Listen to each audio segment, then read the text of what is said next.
appeared on the world map on August 24, 1991. 23 years later, we again have to make a tough choice. How should we live?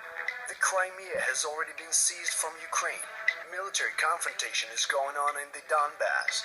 We are required to federalize by Russians, communists, regionals. The government of Ukraine proposes decentralize. Do we have a choice or not? Where should we go? Where you are pushed to? Some dream to go to the left. Well, let's find out what federalization is. This is the process of formation of a federal state. How does this happen? Typically, several states, each of which already has its own government, parliament, constitution, and sovereignty, are united in an alliance, a federal state. And sometimes, federalization is held by an occupier that bedevils the country to prevent the restoration of a strong opponent. Regardless of the method of its formation, each participating state becomes a subject of the federation, gives a significant part of its sovereignty to the newly formed federal state, but reserves great powers, the right to have own constitution, legislation, government, but in the framework of the constitution of the federal state.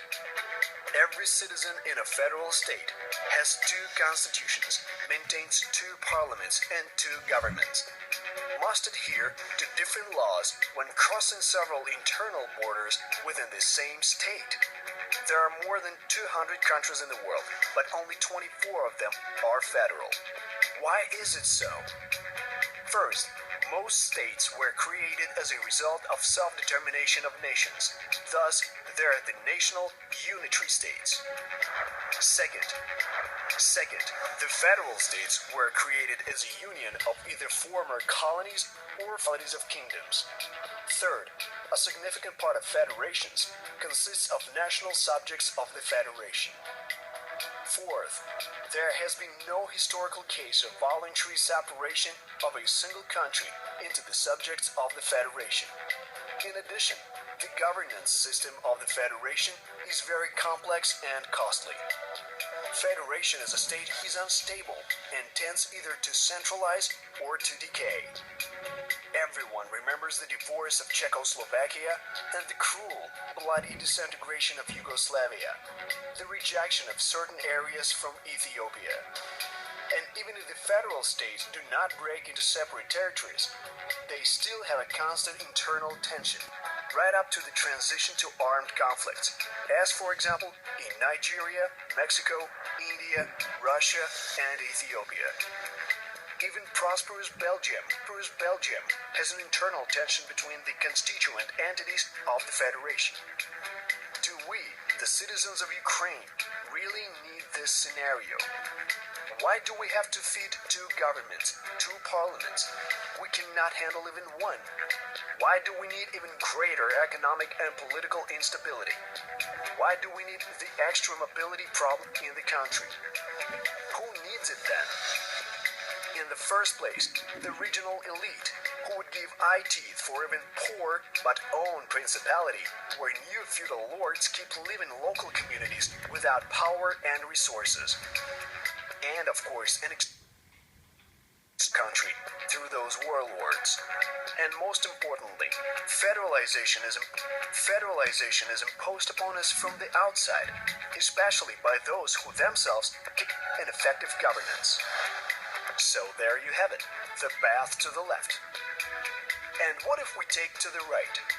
What will happen?